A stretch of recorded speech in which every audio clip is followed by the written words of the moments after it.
लक्ष्य इंस्टीट्यूट तिलहर में आपका हार्दिक स्वागत है। तो आज हम क्लास 12th का मैथमेटिक्स पढ़ेंगे और जिसमें कि हमारा ये पहला चैप्टर आज देखेंगे। पहला चैप्टर हमारा है संबंध एवं फलन। और संबंध एवं फलन ये चैप्टर पढ़ने से पहले देखिए हम कुछ बेसिक टॉपिक हैं उनको देखेंगे इसमें। तो जैसे कार्तीय गुणन जो कि आपने 11th में पढ़ रखा है और आप ये इसमें इस चैप्टर में बहुत मतलब जो है ज़रूरत है इसकी, ठीक है। तो देखिए सबसे पहले समझेंगे कार्तीय गुणन होता क्या है। कार्तीय गुणन, कार्तीय गुणन इसको इंग्लिश में कहते हैं कार्टेशियन प्रोडक्ट। Cartesian product. अब देखिए कार्टेशियन प्रोडक्ट क्या होता है। जैसे हमारे पास एक सेट ए है और ए में मान लीजिए अवयव हैं 1, 2 और 3, ठीक है। और इसके अलावा जैसे हमारा एक सेट और है, दूसरा सेट मान लीजिए बी है और बी में हमारे पास अवयव क्या है ए बी सी, ठीक है, 3 अवयव है। तो जब भी हम कार्तीय गुणन निकालेंगे, कार्तीय गुणन हमारा क्या होता है, इसको किससे रिप्रेजेंट करते हैं, ए और ई क्रॉस का साइन बी, कुछ हमारा इस तरह का होता है, ठीक है। इसको कैसे लिखते हैं, ए क्रॉस बी। और इसमें क्या आते हैं, देखिए सबसे पहले देखिए 1 और 1 का किसके साथ रिलेशन है, 1 का ए के साथ, ठीक है। तो 1 का ए के साथ और 1 को किसके साथ लिखेंगे, बी के साथ लिखेंगे और 1 को किसके साथ लिखेंगे, सी के साथ लिखेंगे। इसके बाद देखिए एक की कहानी खत्म हो गई। देखिए एक का रिलेशन एक के साथ, फिर बी के साथ, सी के साथ। अब देखिए 2 का रिलेशन हम ए के साथ लेंगे, फिर बी के साथ, फिर सी के साथ, और इसी प्रकार हम क्या करेंगे 3 का रिलेशन लेंगे और इन तीनों के साथ में। तो क्या लिखेंगे, सबसे पहले 2 का किसके साथ, ए के साथ, 2 का किसके साथ हो गया हमारा रिलेशन, बी के साथ, और 2 का हमारा रिलेशन हो गया सी के साथ में। इसी प्रकार 3 का रिलेशन किसके हो गया, ए के साथ में हो गया, 3 का रिलेशन हमारा बी के साथ हो गया और 3 का रिलेशन हमारा सी के साथ हो गया। और इसी को हम कहते हैं कार्तीय गुणन, ठीक है। हमने यहाँ पे ए क्रॉस बी निकाला है, तो यहाँ पे इस बात का ध्यान रखेंगे, जब हम ए क्रॉस बी निकाल रहे हैं तो जो इसमें इसको बोलते हैं ऑर्डर पेयर, ठीक है।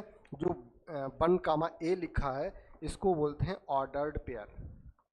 ऑर्डर्ड पेयर, चाहे तो ऑर्डर पेयर कर लीजिए या ऑर्डर पेयर कर लीजिए, ठीक है। इसमें इस बात का ध्यान रखेंगे, जैसे यहाँ पर हमने क्या लिया, ए पहले लिया, तो इसका जो पहला अवयव होगा वो हमारा सेट ए का होगा, ठीक है। इस बात का ध्यान रखेंगे। देखिए जितने भी ऑर्डर पेयर हैं उनका पहला अवयव हमारा जो भी लिया गया है वो कहाँ से लिया गया है, वो सेट ए से लिया गया है, ठीक है। और दूसरा अवयव देखिए यहाँ पे जो दूसरा हमारा सेट है उससे लिया गया है। तो ए क्रॉस बी में क्या होगा, जो ऑर्डर पेयर होगा उसमें पहला अवयव हमारा ए से होगा और दूसरा जो अवयव होगा वो कहाँ से होगा, बी से होगा। इसी प्रकार देखिए हम बी, जब बी क्रॉस ए निकालेंगे, अब इसमें क्या होगा, देखिए जो ऑर्डर पेयर का पहला अवयव होगा उसमें क्या होगा, ए का ए होगा, ए कामा 1 और ए कामा कितना 2 और ए कामा कितना हो जाएगा 3, ठीक है। यहाँ पर दूसरा हमारा बी कामा 1 और बी कामा 2 और ये बी कामा कितना हो जाएगा 3 हो जाएगा। इसके बाद हमारा सी कामा 1 और सी कामा 2 और ये हमारा हो जाएगा सी कामा 3, ठीक है। तो इस प्रकार हमने ए क्रॉस बी और बी क्रॉस ए निकाल लिया है। और ये आप कार्तीय गुणन आप क्लास 12th में 11th में पढ़ कर आए होंगे, ठीक है। आई होप आपके ये ज़्यादा समझाने की ज़रूरत नहीं है, क्योंकि आप अब क्लास 11th से 12th में आए हैं तो इस चीज़ को आप पढ़ कर आए हैं, ठीक है। तो अब देखिए सीधे यहाँ पर जो ऑर्डर पेयर का जो पहला जो अवयव होता है इसको बोलते हैं भुज, और दूसरा अवयव जो होता है उसको बोलते हैं हम क्या बोलते हैं, कोटि, ठीक है। इसके पहले अवयव को बोलते हैं भुज और दूसरा अवयव जो होता है उसको बोलते हैं कोटि। अब ठीक है, यहाँ पर अब देखिए, अब यहाँ पर जो हमारा पहला चैप्टर है और पहले चैप्टर में क्या नाम है, संबंध, ठीक है। और पहले हम संबंध को देखेंगे और फिर फलन को पढ़ेंगे। अब देखिए यहाँ से हम संबंध की परिभाषा निकालेंगे, संबंध होता क्या है। देखिए संबंध क्या होता है, एक प्रकार का हमारा जो सेट दे रखे हैं उनका कार्तीय गुणन ही होता है।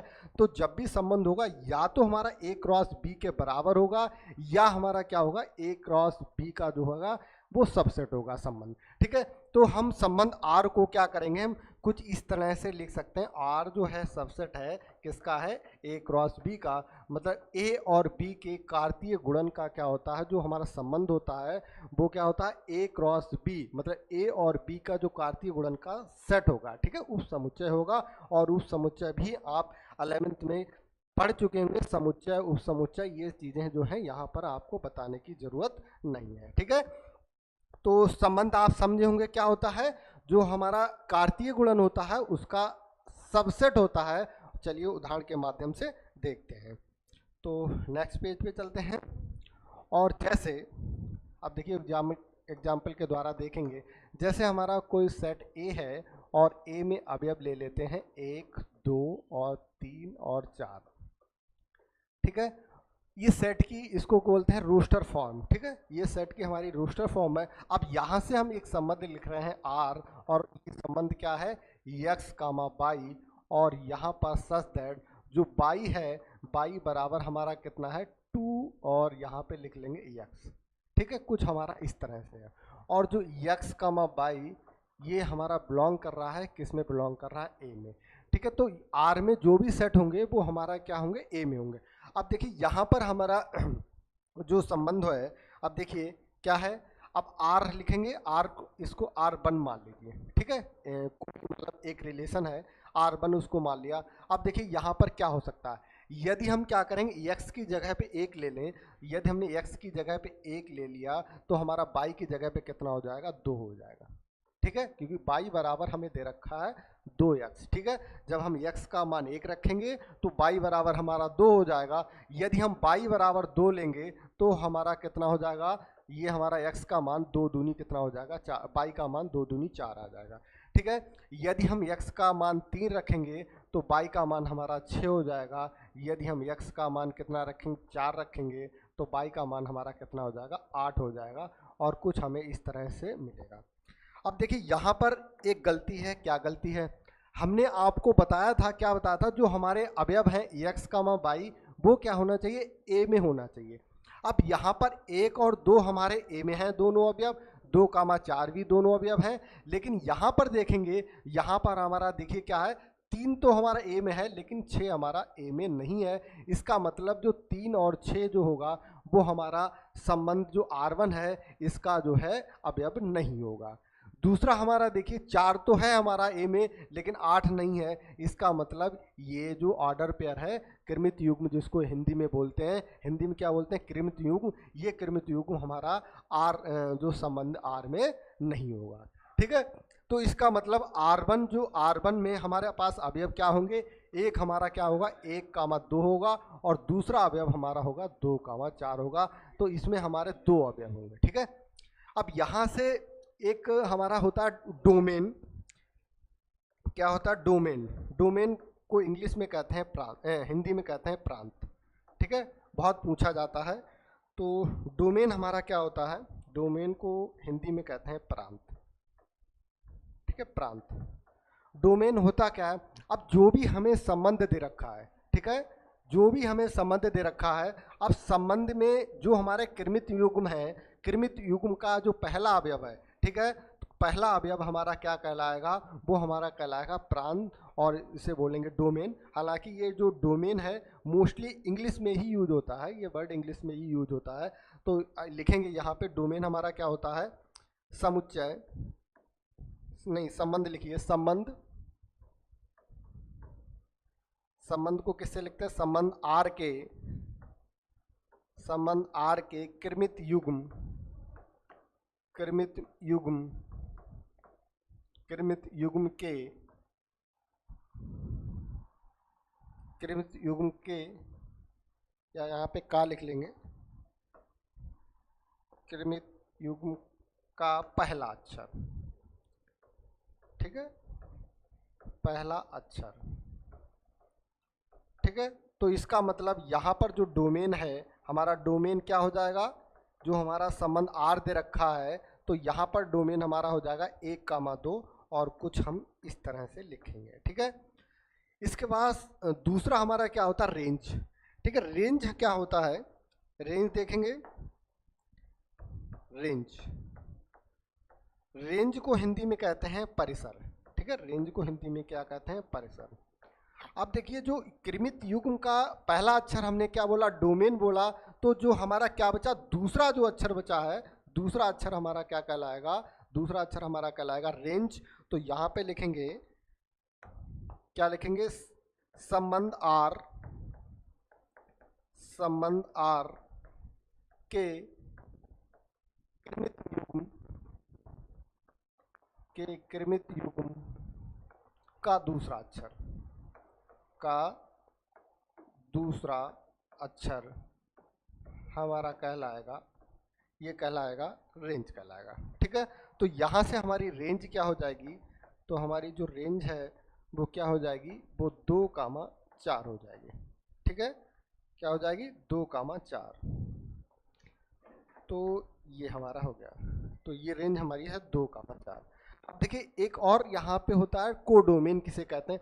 तो कोडोमेन आपके इसमें नहीं पूछता है, लेकिन कोडोमेन क्या होता है? जो ए के जितने भी सभी अवयव हैं हमारे, वो कहलाते हैं, क्या कहलाते हैं? कोडोमेन कहलाएंगे। ठीक है, यहाँ पर हमसे प्रांत और परिसर के बारे में ही पूछेगा, तो ये आपके लिए इंपॉर्टेंट होता है। ठीक है, अब देखिए, एक हमने रिलेशन पढ़ लिया। अब एक होता है एंटी रिलेशन। क्या होता है? Anti relation. चलिए नेक्स्ट पेज में देखते हैं।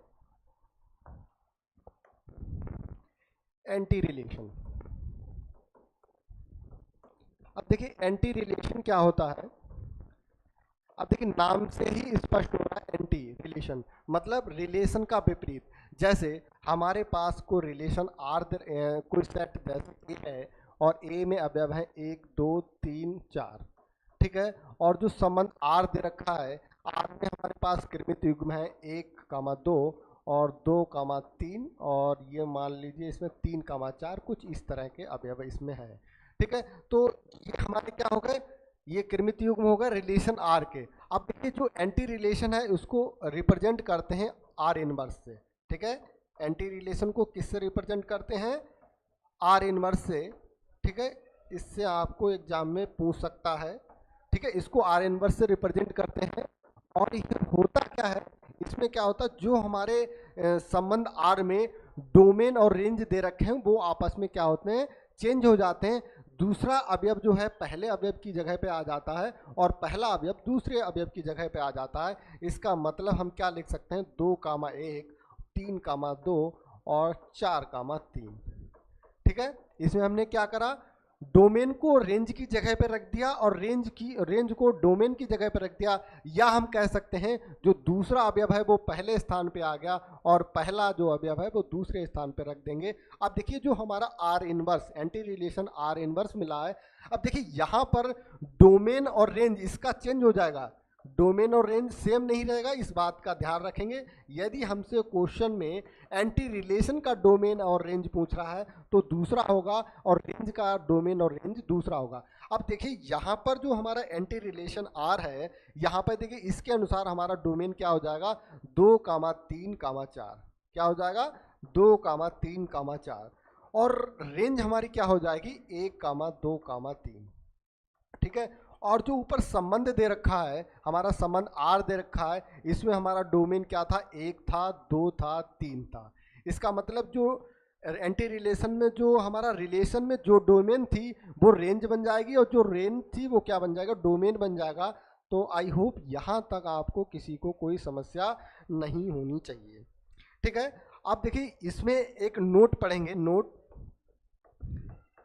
क्या है? यदि हमारे पास कोई सेट ए है, मान लीजिए ए सेट ए है, और ए में क्या दे रखे हैं? अवयव हमें दे रखे हैं 1 2 3 10 यम अवयव दे रखे हैं। कितने अवयव हैं टोटल? मान लीजिए यम अवयव है। दूसरा हमारा सेट दे रखा है बी, और उसमें अवयव कितने दे रखे हैं? मान लीजिए इसमें 1 2 3 डैश, इसमें कितने दे रखे हैं? यन अवयव दे रखे हैं। ठीक है, दो हमारे सेट हैं हमारे पास, और दो सेट में एक में क्या दे रखे? यम अवयव दे रखे हैं, दूसरे में हमें क्या दे रखा है? यन अवयव दे रखा है। तो हमारे पास ए से बी तक लिखेंगे, ए से बी तक, ए से बी तक कुल संबंधों की संख्या है। ए से बी तक कुल संबंधों की संख्या है। ए से बी तक कुल संबंधों की संख्या हमारी क्या हो जाएगी, 2 की पावर कितना हो जाएगा, यम। और ये आपके लिए मोस्ट इम्पॉर्टेंट है, ठीक है, ये आपके लिए मोस्ट इम्पॉर्टेंट है। यदि हमसे कुल संबंधों की बात की जाए यहाँ से, तो हम इस वाले सूत्र का यूज करेंगे, हमें ए क्रॉस बी या कुछ ऐसा कुछ निकालने की जरूरत यहाँ पर नहीं पड़ेगी, इस बात का ध्यान रखेंगे, ठीक है। अब देखिए यहाँ से ये हमारा संबंध हो गया। अब हम क्या करेंगे, संबंधों के प्रकार के बारे में पढ़ेंगे, तो टाइप्स ऑफ रिलेशन, और यहाँ से देखेंगे संबंधों के प्रकार।